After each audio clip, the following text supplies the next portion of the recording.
you today. Thanks so much for being here. My name is Craig Lawson, Kelly Jackson, I direct the Sara Moslener. We're so glad that you took the time to be with us today. Just so excited. Sara, Dr. Moslener is on her whirlwind trip. For book promotion, after she gets here, she's going to Adolescence State, and we're glad that you're here to hear about kind of a phenomenon that even if you aren't familiar with, it's influenced you. So, Dr. Moslener is a lecturer in the Department of Philosophy, Anthropology, and Religion at Central Michigan University. You may know her as the author of Virgin Nation. You may know her for her current book, which is called After Purity. And she also is the co-creator of a podcast called Pure White, Sexual Purity and White Supremacy. We're so glad you're here. Thank you for joining us. Thanks. Thank you very much. Good afternoon. Thank you all for coming. Thank you to Craig and Kelly for helping me get all set up, for finding a place for me to stay, and Eric and other folks in the Department of Religion. I'm just delighted to be here and share with you my work, which has unfortunately only become more and more relevant. I am delighted to be in a place where there are conversations about church-state relations. These are some of the most important and the most difficult conversations we can be having right now, and I'm excited to see so many students who are here and people in the community. So this is wonderful. But I have been thinking about this. I think my official bio says 15 years, but that's a little old. So it's been since 2006 that I started studying something called evangelical purity culture. And so it is 2026, which means it has been 20 years that I have been studying this topic. And as Craig said, a new book just came out entitled After Purity, Race, Sex, and Religion in White Christian America, and in which I make the argument that purity culture wasn't simply about inculcating certain ideals about gender and sexuality, but for people who grew up and out of it, and also had to do with our racial formation.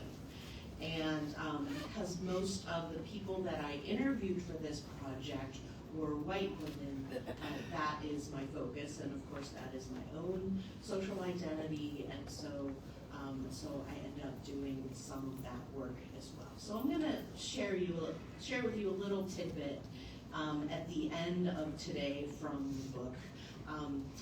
But mostly what I'm going to talk about in terms of everything you didn't learn in sex education and what that tells us about religion and race in the United States, what I'll be talking about today is the advent of abstinence-only education. By a show of hands, if you are so willing, how many of you had a sex education lesson or lessons that focused on abstinence-only education, where you learned that term? Okay, all right, thank you very much. So I'm going to tell you where that came from. And it came from a couple of different places. Before I get there, though, I want to say a couple things about evangelical purity culture, a term that's very well known in certain circles, especially among people who grew up in white evangelical churches. Usually, and I'll be getting into the history of that a little bit, but usually the best way for me to introduce it is to say, remember the Jonas Brothers getting made fun of for wearing purity rings, right? That was evangelical purity culture at its cultural saturation point when all the former Disney pop stars who became pop stars in their own right, were wearing purity rings and talking about saving sex before marriage. The Jonas Brothers were just one. Britney Spears, Jessica Simpson. Jessica Simpson was even part of one of the organizations and did events. I never thought when I got a Ph.D. in religion that part of my job would be taking media calls from journalists asking me about the Jonas Brothers and their purity rings. That wasn't as exciting though as being the primary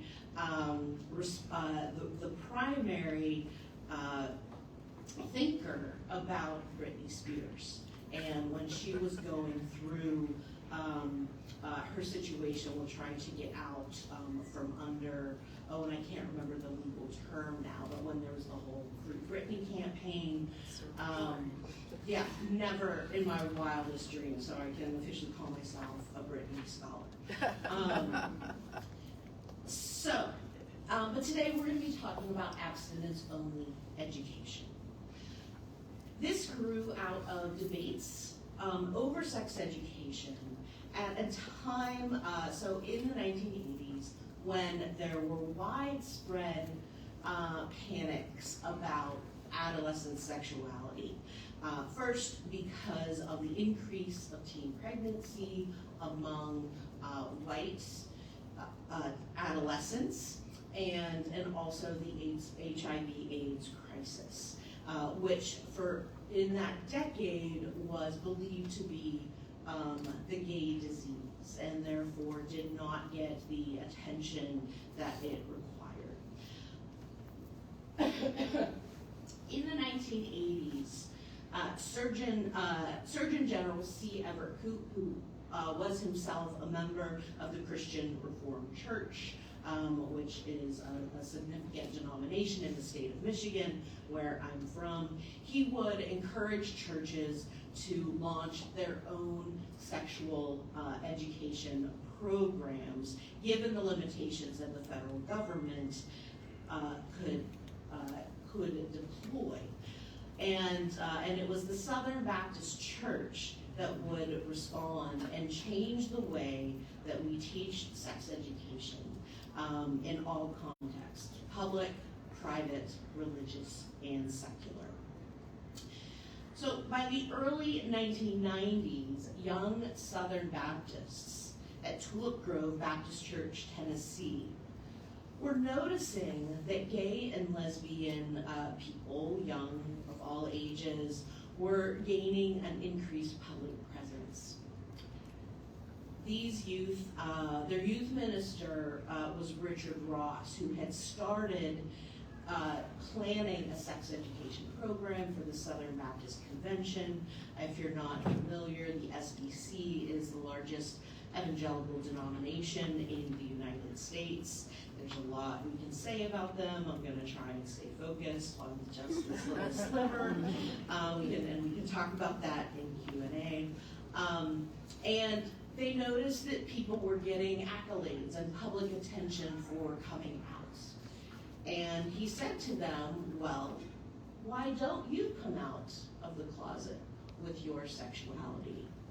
And this is one of the things that white evangelicals are very good at, and that is co-opting liberation rhetoric for their own purposes. And in fact, True Love Waits and the Purity movement as a whole would make use of gay rights rhetoric, of feminist liberationist rhetoric, and so on, which was really fascinating to kind of track. That they didn't have their own framework, that they wanted to frame themselves as a minority that is trying to fight for their rights. And what's interesting is that now when we look at what scholars call white Christian nationalism, the idea of white conservative Christians labeling themselves as embattled minorities is a part of that ideology. So this is this is sort of an uptick in what we now call white Christian nationalism, and the need to connect white evangelical power with political power. So now, Southern Baptists, especially, you might be familiar with a guy named Jerry Falwell. I hear he was around these parts for a while. Richard Ross was not, and is not, a fan of the cruel language that Falwell was. And he and the youth agreed that if gay and lesbian people could be public about their sexual choices, so could they. And so these young people committed to sexual abstinence before marriage by signing this pledge. And so in doing so, Ross would go on to make the claim that these youth, through their commitment to sexual purity, would help restore the moral core of the nation and its special relationship to God. Again, another flag for white Christian nationalism there. So from these conversations emerged the first and most prominent organization of the purity movement, True Love Waits. This sex education program that Ross had developed formally launched in 1994 by encouraging teenagers to sign the pledge behind me. And it reads, believing that true love waits, I make a commitment to God, myself, and my family, my friends, my future mate, and my future children, to be sexually abstinent until the day I enter a biblical marriage relationship. What's interesting is that abstinence was the language of the moment.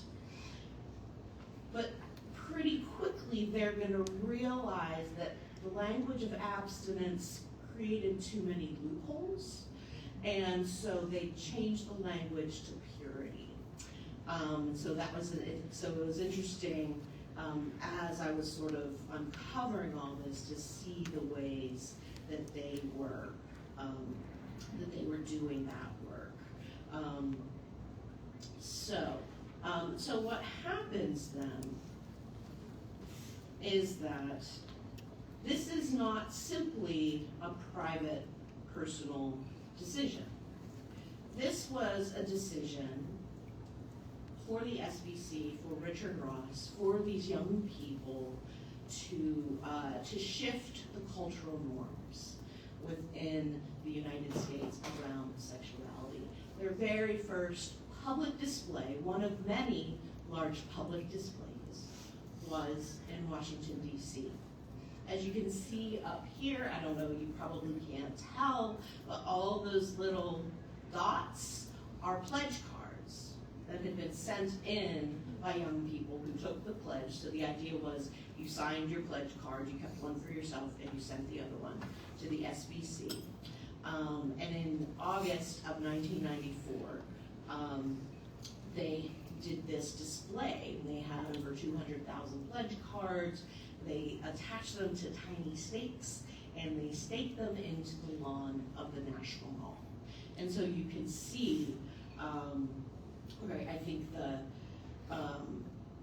this image, and I always stutter over it because it's still so astounding to me to be in such a public national place. That this was a national campaign with implications to impact national well-being, right? So to see these cards, right, with the Capitol building behind it. And so what happened is that at that same event, the Southern Baptist youth who had put all these cards into the lawn also had a meeting with then President Clinton to talk to him about supporting abstinence only education. And yes, you can, right. So you won't be surprised that they were disappointed. For those of you who weren't alive during the Clinton administration, he had some stuff, and Monica Lewinsky is kind of my hero now. But you know, he was known and is known for not having the best sexual ethics. Let's just put it that way. And so, and what's interesting is you hear that in the rhetoric, right? That folks from True Love Waits and the SBC are saying, President Clinton is not a good president because of his sexual immorality. Right? We'll add that that same segment of the population is the one who voted for the current president twice. Okay? So part of this is a big middle finger to President Clinton and saying, like, we have these young people who are going to make a change, right? We need a different kind of leadership, and that sexual morality says everything about your fitness for national leadership. But they had an audience with him. Of course, Clinton was, I think he still is. I don't know if he's renounced his membership in the Southern Baptist Convention. And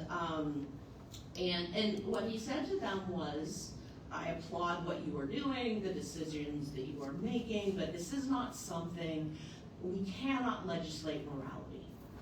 And so they left not surprised, but disappointed. However, in the next 2 years, Clinton would deliver. And in order to understand the significance of that, we need to bring in another piece of the puzzle.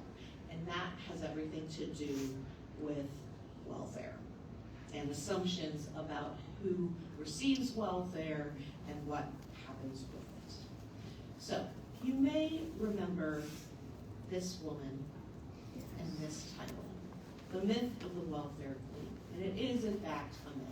However, when Ronald Reagan first introduced her, when he was running for president in the late 1970s, he presented her as if she were your typical welfare recipient. And he said, in Chicago, they found a woman who holds the record. She used 80 names, 30 addresses, 15 telephone numbers to collect food stamps, Social Security, veterans benefits for 4 non-existent deceased veterans' husbands, as well as welfare. Her tax-free cash income had been running at $150,000 a year.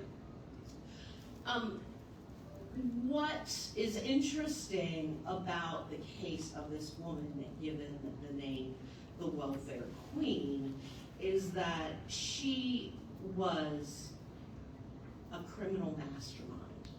And what was considered welfare fraud, which was the only thing that she was arrested and tried for, was among her most minor crimes, right? Those 4 deceased husbands, not quite sure what happened to them, but that didn't matter, right? She was the perfect scapegoat for thinking about the problems of social welfare. And it has been documented that throughout the 1970s, as more people of color have been able to access welfare, the understanding and acceptance of welfare in general plummeted. Okay, so Reagan is using this as a way to stoke white fears and get votes, and of course it worked. So she is. So Linda Taylor was her name, and she is a fascinating character. They need to make a feature film about her. But what she wasn't was a typical welfare recipient by any means. But Reagan's rhetoric created a set of beliefs around who is worthy and who is unworthy to be a welfare recipient. And this phrase, welfare queen, came to denote this invented population of poor women of color who used their reproductive capacities to claim welfare benefits. So the need to reform welfare in the United States became a bipartisan issue, and no one was able to accomplish it until Clinton. And so his welfare reform bill will be passed in 1996. And the language will reflect this anxiety over welfare fraud and, relatedly, sexual promiscuity. So, the welfare reform bill grew out of a kind of political discourse that emphasized language around self-sufficiency, that emphasized the language of personal responsibility. In fact, the bill was titled the Personal Responsibility and Work Opportunity Reconciliation Act. The short version, welfare to work. So in order to receive any welfare, you had to be willing and able, you had to be willing to work. And so, and I just want to point out a couple of things within this. So this language of self-sufficiency,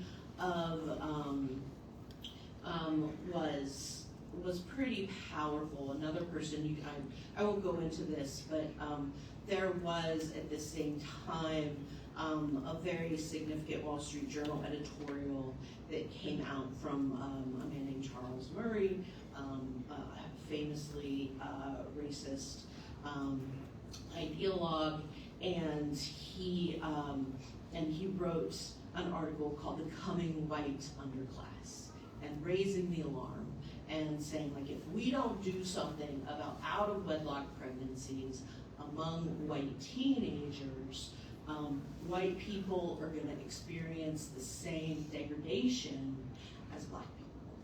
That was his argument, okay? So there is this, right, several types of racist ideologies that are being built into this rhetoric around welfare.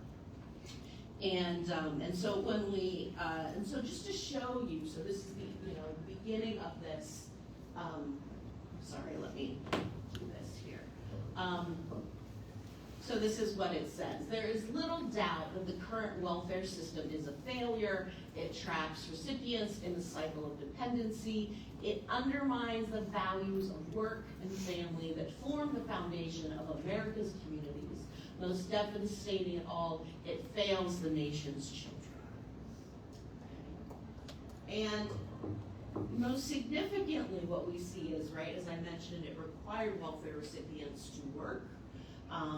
It encouraged marriage for unmarried parents as a way to get out of poverty, whether or not they had evidence to back that up probably doesn't matter.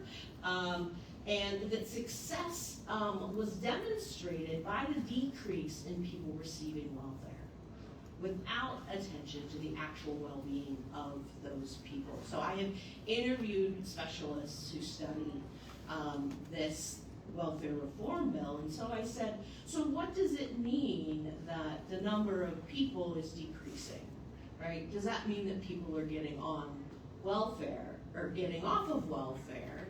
And she said, no, it just means fewer people can access it. So it looks like the problem is solved, right? So anyone who studies this knows that this was very much an abject failure, and of course reinstated all of these racist ideologies. So here's the part that blew my mind as I was working through this history. Included in this welfare reform bill was an addendum on abstinence-only education. This was the first successful effort to fund abstinence-only education. Reagan had tried it in the 1980s. Interestingly enough, it was a group of clergy that opposed it on the grounds of separation of church and state. And so it didn't move forward. So it wouldn't be until the Clinton administration that this gets into that abstinence-only education will get funded. Okay, and so there are several stipulations, as you can see in the tiny right. So this is the actual addendum here, and I've pulled out the relevant ones so we can see them more easily. But why would a welfare reform bill have this addendum on abstinence-only education because of the assumptions about who needs welfare and why, and trying to, so connecting presumed sexual promiscuity with what people believed to be a corruption of the welfare system is, I think, just opens up so much in terms of thinking about the way racism is filtered into our political thinking. And of course now this feels, now sort of in a time of overt racist representation and discourse, this feels, kind of cute, right? Because you gotta kind of dig for it. But it was setting the stage and normalizing assumptions made by white people in power. So, abstinence-only education must teach many things. These are three of the most important. So if you learned abstinence-only education, you learned that the expected standard of sexual activity is within the context of marriage. All teenagers are expected to remain sexually abstinent until marriage, which, by the way, is absolutely not, like, there's no data that says this is true. And then finally, premarital sex causes psychological and physical problems. Again, no data. So where are these coming from? Okay. So let us return to the Southern Baptist Church. In the run-up to the welfare reform bill, Arlen Specter of Pennsylvania held Senate committee hearings on abstinence-only education in 1996.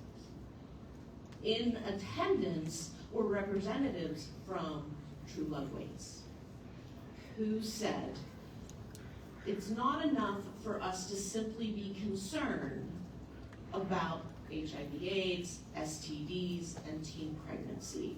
We need to provide a moral lesson, right? There needs to be a moral teaching.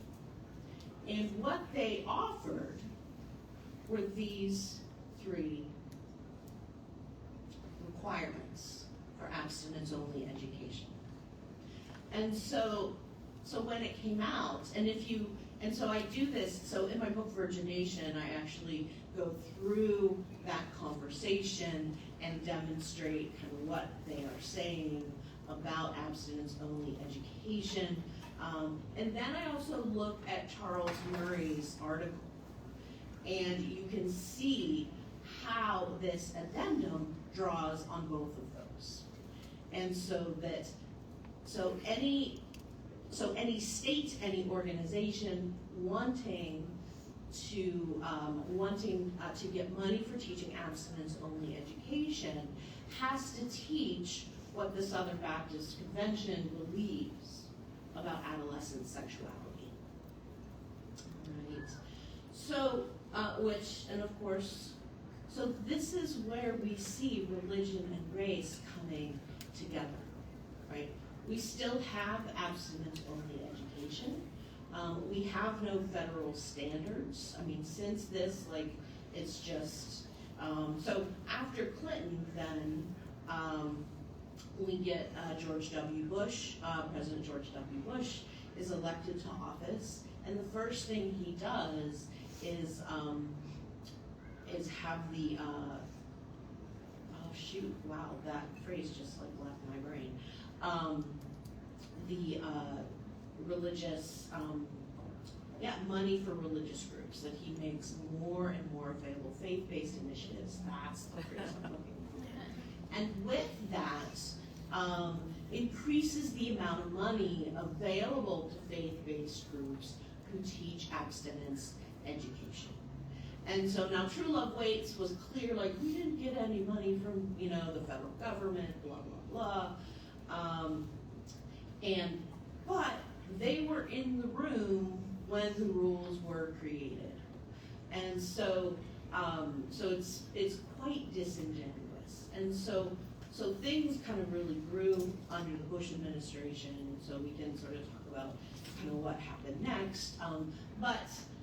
And that there were sort of these intense debates, and of course there were people doing research that demonstrated overwhelmingly that abstinence-only education doesn't work, including studying people who take these purity pledges. And so very quickly it was clear that there were other goals in mind. So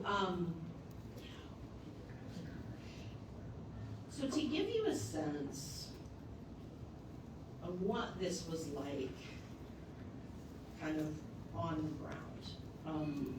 So I grew up in the late 80s, early 90s. I graduated from high school in 1992 when this was really kicking off. And I am a pastor's daughter. I went to a Christian school, K through 12.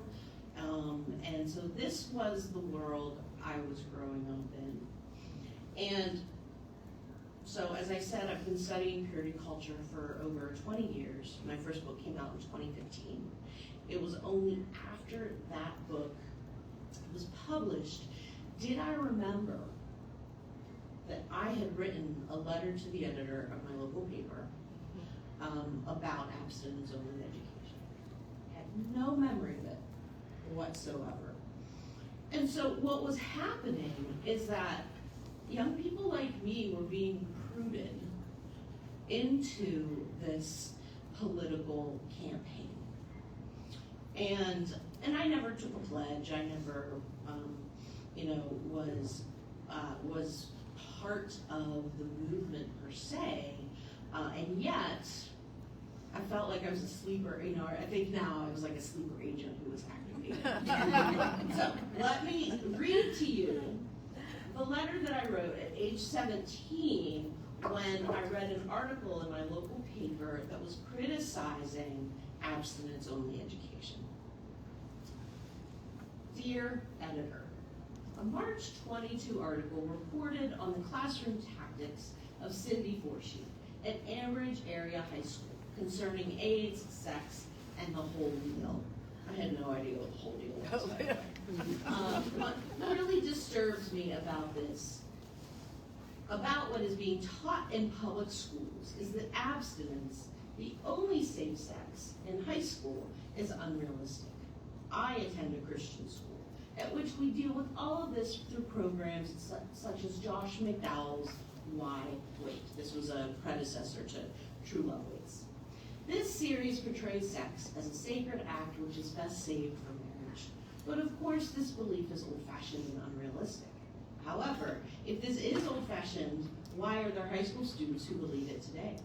And why, if it's unrealistic, are there high school students living it? Maybe if abstinence were presented as a real option, students would consider it more. What's more important, supporting the condom industry or our safety? Think about it.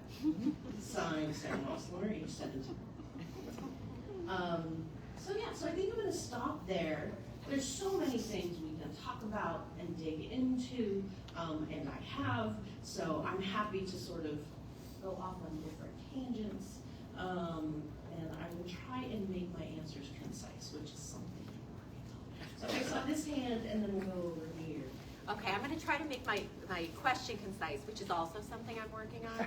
So thank you. This is really interesting. And I find myself wondering as you're going through this.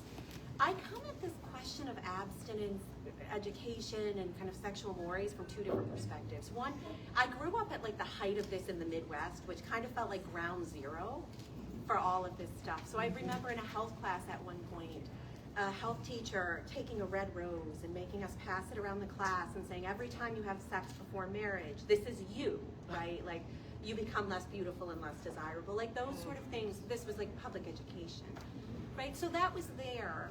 But I study misinformation in social media, and I spend a lot of time on right-wing media circles right now. And I see a ton of stuff in those spaces that just kind of reminds me, early on, I always felt like abstinence-only education on its face should have been about both genders, right? It should be equally applied. But it kind of felt like it was directed at me, right? Nobody was taking the rose into the boys' health classroom and passing it around. And I see some of the stuff on concurrent, like right-wing media circles. You see, gubernatorial candidates suggesting like 50 or 60% tax rates for OnlyFans kind of incomes in places like Florida. And, there's clearly judgment of the women using OnlyFans. And you look at the discussion board, and a lot of men are like, yeah, they'd be like trad wives and more available to us if they weren't making money on OnlyFans. And there just seems to be this sense in which a lot of what this is about is policing women's bodies in a very racialized way. And I wonder, why, in some ways, do you have a sense of why make it abstinence-only kind of purity culture and a way that seems widely applicable to both sexes if it's kind of really aimed at women and women's bodies and regulating women? Does that question make sense? Yeah. I mean, the answer to so many things is, these days, is misogyny. But yes, it is. It's about controlling, and I interviewed over 60 people with experience, and the women I interviewed, it was exactly about controlling their sexuality, also controlling their understanding of what it means to be a woman. And this is, if we look at this in the context of white Christian nationalism and Christian patriarchy, right? This is something that we need to, and we're seeing this, the fact that, Pete Hegseth had his pastor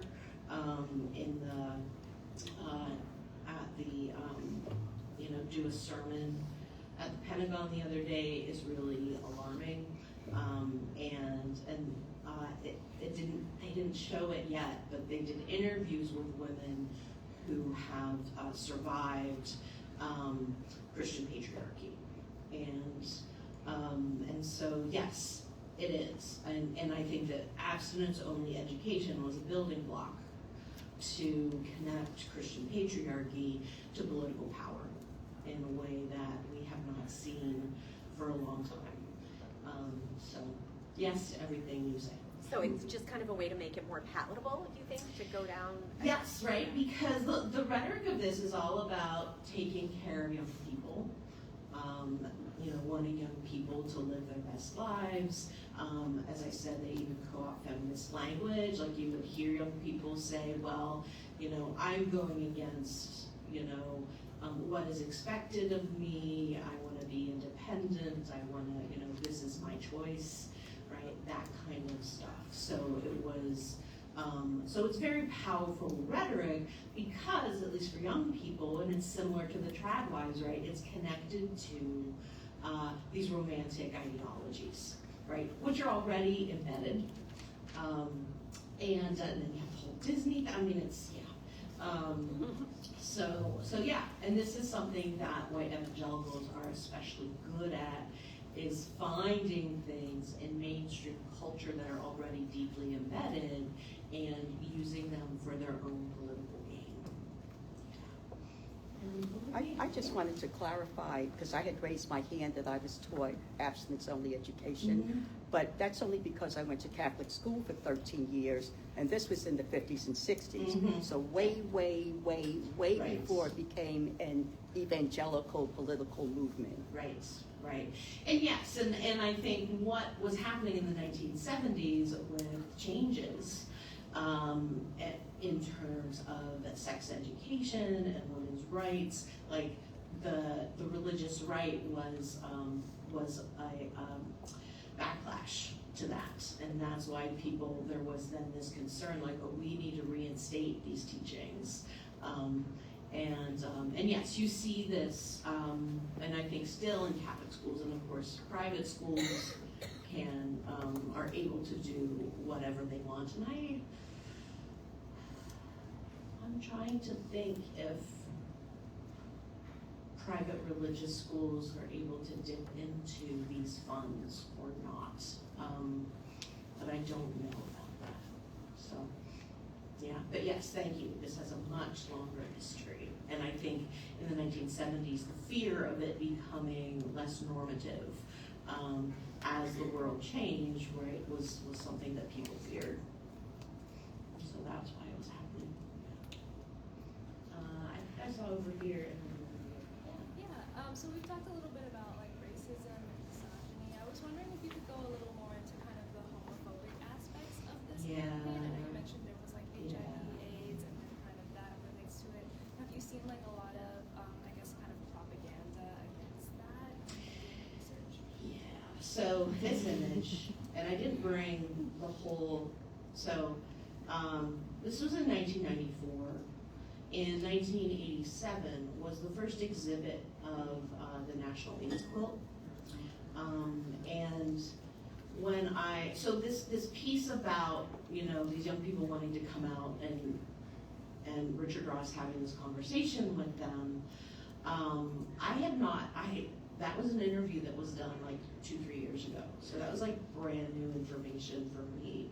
And it got me thinking about this in relationship to the AIDS quilt. And I don't have the image with me, but if you search for that image, you will see that it's an exact replica of this, but with the AIDS quilt. And it's really stunning to look at them together and to understand that what True Love Waits was doing was, right, and they were very overt with their anti-Clinton, right, sexual morality, and they weren't, they didn't have the homophobic discourse that Falwell did, right? They were careful with that. But the language of sexual morality covered all of that. And so that was very much built in, and there's some amazing research being done around the experiences of queer people growing up in purity culture, and purity culture is, I said this recently, it's a form of queer genocide. These are people who just don't exist. They don't exist in our churches, in our schools, so there's just nothing there for them. So there's a lot of research coming out on religious trauma among queer people, like growing up in this. So yeah, a very kind of fruitful area of study in that regard. The other thing that happened in the 1990s in terms of the SBC, so this gets us to the purity pop stars, back to them and to Disney. So in the early 1990s, Ellen DeGeneres was the first public person to come out on television, on her sitcom on ABC, whose parent company is Disney. Disney at the time was also hosting days for gay and lesbian families, as theme parks do. And the SBC was not happy about this, and so they threatened a boycott and held that over Disney for a long time. They didn't actually boycott, but Disney started to feel it. And shortly after that, their pop stars started wearing purity rings. So, now, I haven't looked at anyone's Disney contract. I do hope someday to meet a Jonas brother who will sit down for an interview and tell me, like, how did this all happen? But yeah, and there's some, if you Google pop star purity rings, pop star purity, you will find articles about this. Yeah. One more question? All right, we got one more question. I was just going to comment, my observation was, when I saw that, why do you have the quilt display? Because I did go to see the display, and I've never seen, of course, this photo, but it's exactly the angle and the large scope of the quilts. So that's my observation before you commented. Stunning. Yeah, it's incredible. And I had, I was a book and a half into studying this before I saw that, and yeah. You know, I was years ago when Bill Clinton got in that situation. I remember him repeatedly saying, of course, most of us, I did not have sex with that woman. Right. And then reading the quotations that said, oh yeah, actually for SBC, that is a fair comment.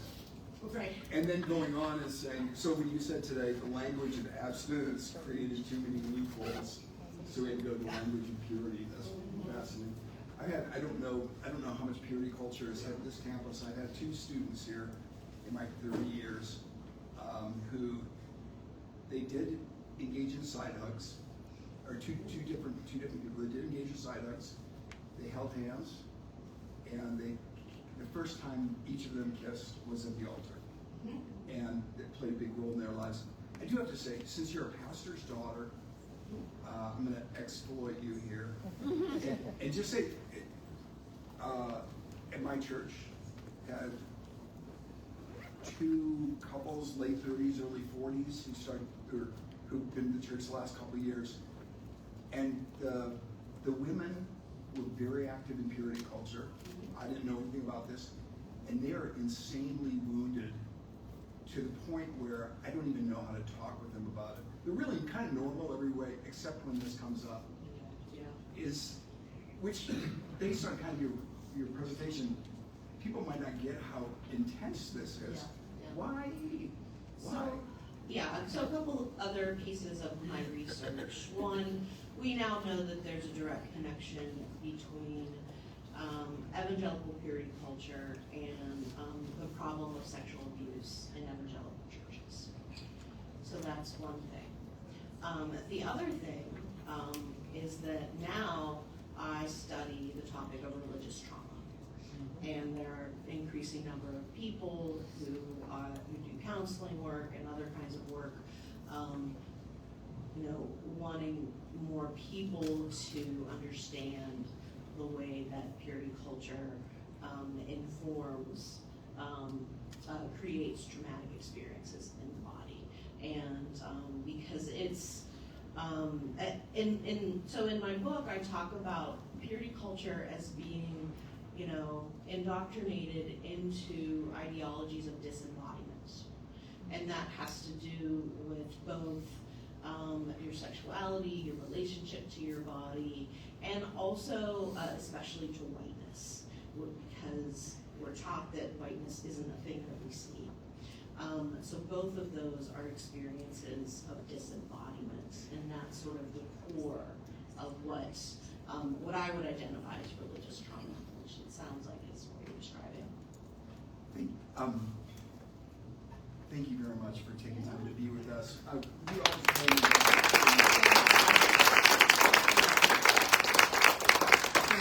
have upcoming programs on Friday and Saturday at the Christ Museum. Dr. Levi Tenen, philosophy professor here, and I are leading tours at the Chrysler, focusing on just broader issues of freedom from, to, and for. What is freedom? And then a week from Thursday, Kathleen Casey is coming up from South Carolina. She's going to be talking about carrying freedom, the hidden history of the purse in America. So if you've ever thought that the purse wasn't all that interesting, thank you for taking time to be here today.